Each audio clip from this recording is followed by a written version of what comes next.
and welcome to Stand Up Diaries, entry 61, and this one's called Postering Good Marketing.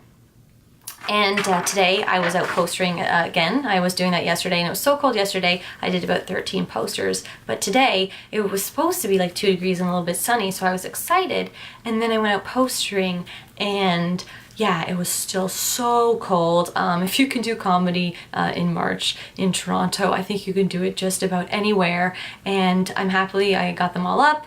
And when I was doing that, I actually needed help. Oh, Maple's got the food. Hopefully she can eat it. Anyways, sometimes I would ask for help because it was really, really windy. And so someone would come over and then they would help me, and I'd kind of like tape around the poster. And one person was like, oh, wow, so that's the show on Monday? And I was like, yeah. And he's like, oh, well, maybe I'll go with my brother. And then I was like, well, why don't you just take a picture of the poster and then you have all the details.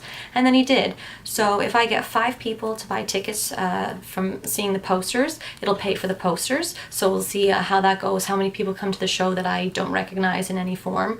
And so that'll be kind of a good, helpful marketing analysis for me. And then if it's something that I see, oh, there's a lot of random people here, well, maybe next time I can get 100 posters.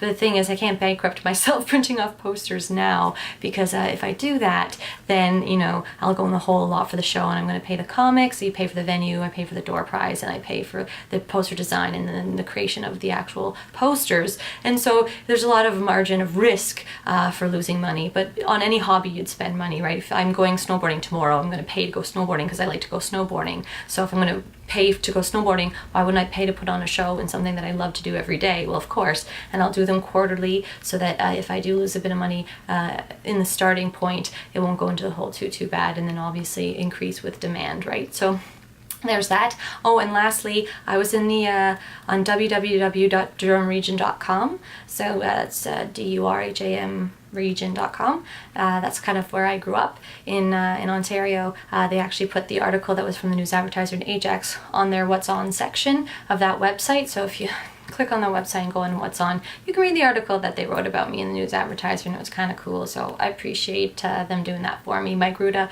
big shout out to you. Anyways, this has been your next edition of Stand Up Diaries. I have been Michelle Christine, and this is Maple, the lovebird.